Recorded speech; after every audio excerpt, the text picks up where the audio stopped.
Being married is not easy. The natural differences between a man and a woman do not play out well when it comes to harmony. So, because of this, either one of the individuals or both considers divorce at one time or another. And sometimes it can be quite serious, where someone is actually prepared to take action and leave their husband or leave their wife. And I know from my experience, and I hope you take to heart what I'm telling you, I've been working in the trenches of marriage therapy for well over 30 years. Many, many couples who end up divorced, it's not because they don't like each other. It's not because it's bad chemistry. It's not because they're incompatible. The reason is very simple. When a problem occurs, they don't have the skill set to solve it. So the problem is not addressed and it's consequently not resolved. And the problems begin to pile up. Like we say, things can be swept under the rug. But when there's so many things under the rug that the rug starts to pile up like a small hill, everyone starts tripping. It's not sustainable. So they consider divorce. Now, divorce is not easy.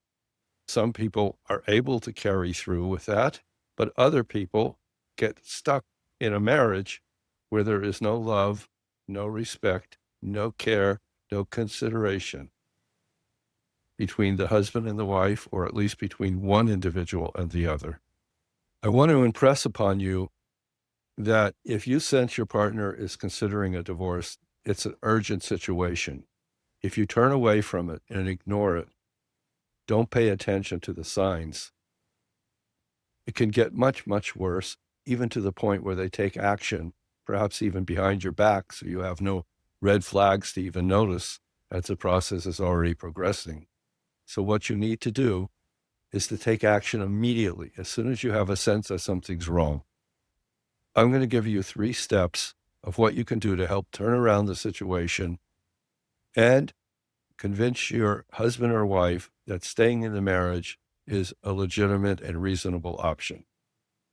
I want to preface this by saying, by badgering, by pushing, by criticizing, by arguing, by being logical, reasonable, sensible, all of that's not going to work. If you try that with your husband or wife who's looking for an exit, they will only interpret that pressure campaign as an additional reason to get away from you, because probably that fits into one of their lists of grievances about you, that you're angry, that you're insensitive, that you're dismissive of their feelings.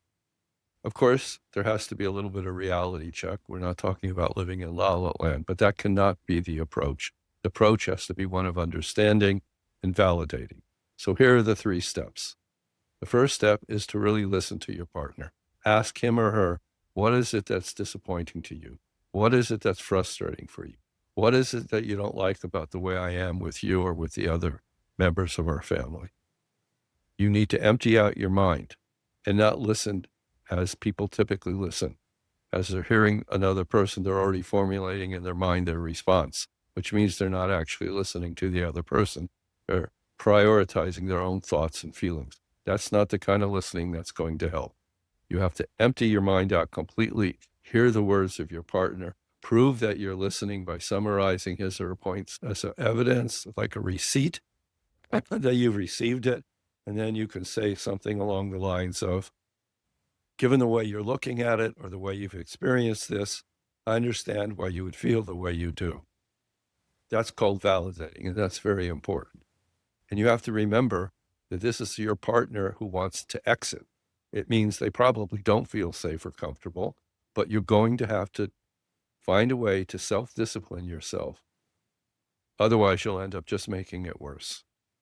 So step number 1 is listening to your husband or wife, summarizing what they're saying and validating by saying it makes sense to you. That does not mean you necessarily agree with them. You may or you may not. But as you're listening, it's not the time to evaluate whether, in your opinion, correct or incorrect. You can do that later. If you do it during the time that you're listening, they will sense that you're just there to argue and dispute what they have to say. And the whole thing is going to get much worse.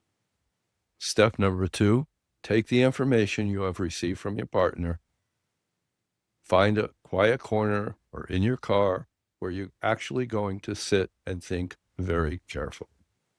Your wife says she's unhappy about A, B, and C. The only way she'll reconsider is if you're going to accommodate the needs that she has. Even if you don't agree with them, you think they're irrational. But if you think that it's worth doing in order to preserve your marriage and give your family a second chance, and even an opportunity perhaps to encourage your partner to do some self-reflecting also and to hear what your grievances may be, now you can start repairing the marriage. But the first step is to listen carefully. And now the second step is to think in your mind what they're asking, whether I agree with it or not. Do I want to do it in order to keep my family together, to stay in my relationship with my husband or my wife?